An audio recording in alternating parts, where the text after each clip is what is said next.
church declare there is too much violence and too much killing. Now, let me come down our lane.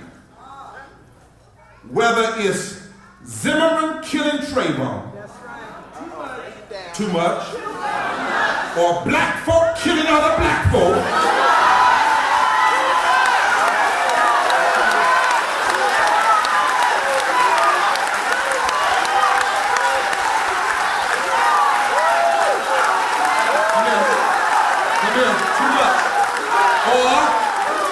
or whether it's white people killing other white people, it's too much, or whether it's the National Rifle Association that began as a racist organization in the 1800s pushing for more guns, or whether it's the General Assembly wanting guns on college campuses and in bars, whether it's mass murders in Newtown or killings in Chicago or gang banging right here in Raleigh, it's just too doggone much.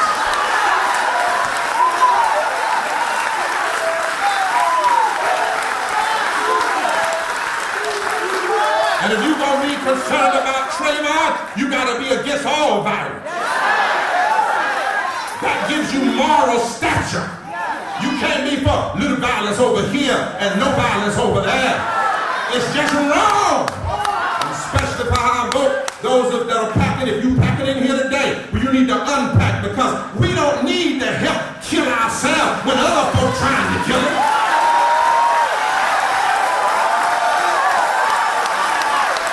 You want to do something, put down the gun and pick up God.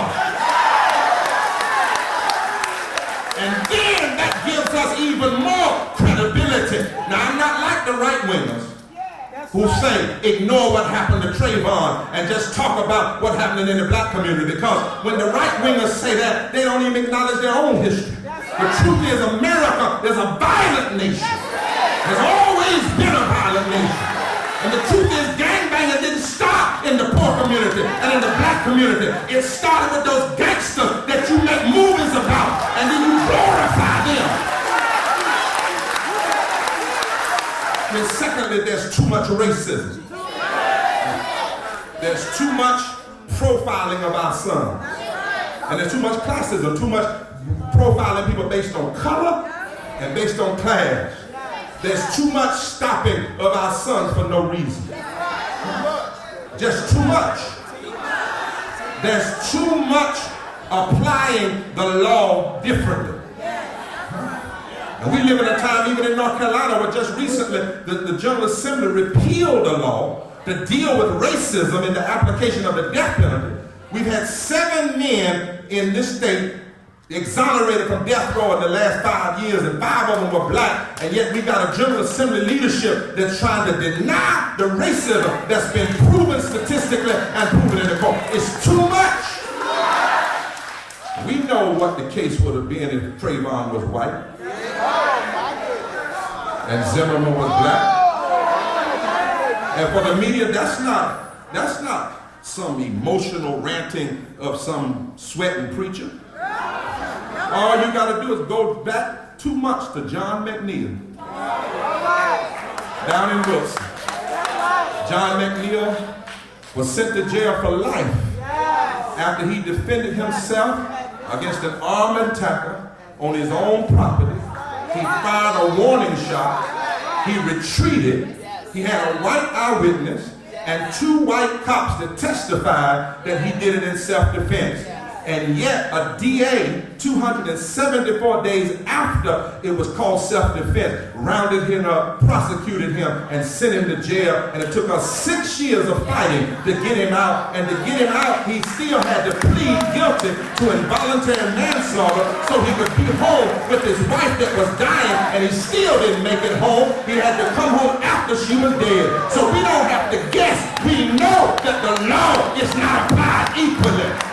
And we're tired of it. But it's too much. But then there's too much passing of laws that give cover for killing.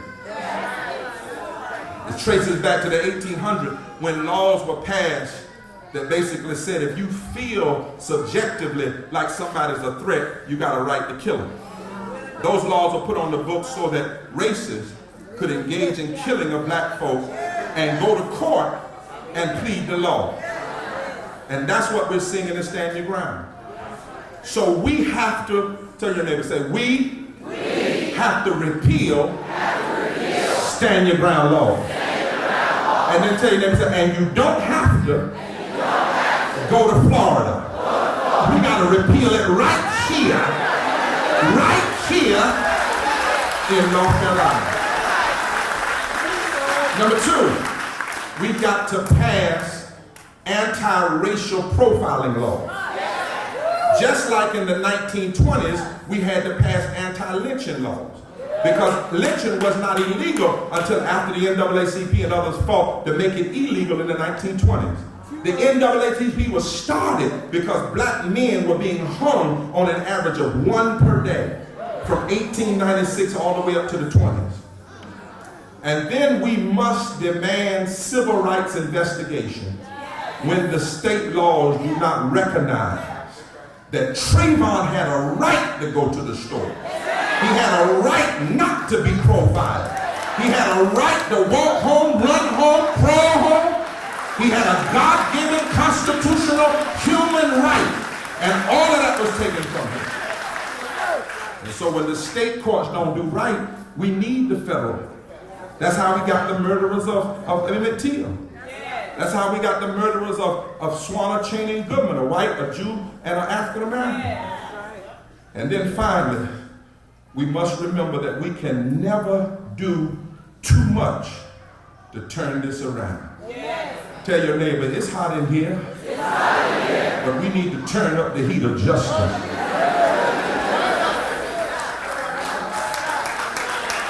And this can't be the last time you come out for something. Truth of the matter is, if you are really concerned about Trayvon, then you can never register to vote too much. Y'all ain't hollering now. Somebody said, break it down, Barber. I'm going to do the best I can. If you're concerned about Trayvon, then you will register to vote and register everybody, and you won't tell yourself that lie, your vote don't make a difference. Everybody that had something to do with this case after Trayvon was dead are impacted by the vote. District attorneys are elected. Judges are elected. Legislators that pass Stand Your Ground laws are elected. If you're not registered to vote, you can't even sit on the jury. So if you ain't registered to vote, shut up talking about what that juror said. Get your butt on the jury.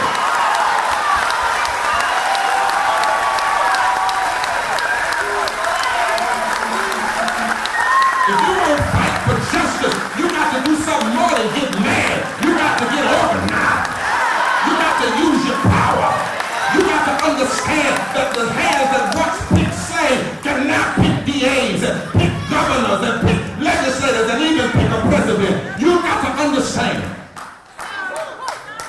Touch your neighbor and say, don't lie up in here. Are you registered? If they say no, say you got one more day. We don't have a problem with voter fraud. We got a problem with voter fear. They scare you. They read the statistics. And if you aren't voting, you really are concerned about changing this system.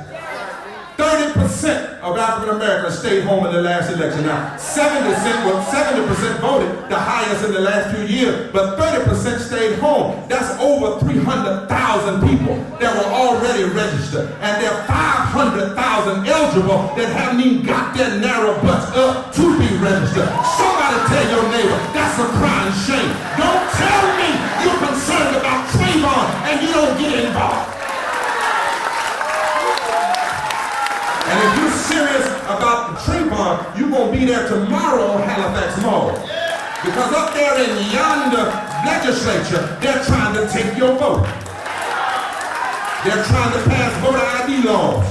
that we don't even need. They're trying to stop same-day registration and early voting. They're trying to stop Sunday voting. They're trying to make the formerly incarcerated, after you paid your debt, to wait 5 years and then have to apply for your voting rights.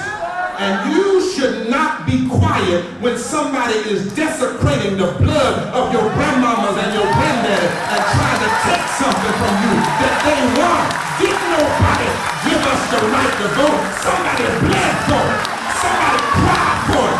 Somebody died for it. Somebody fought for it. And God help me not to cuss, but I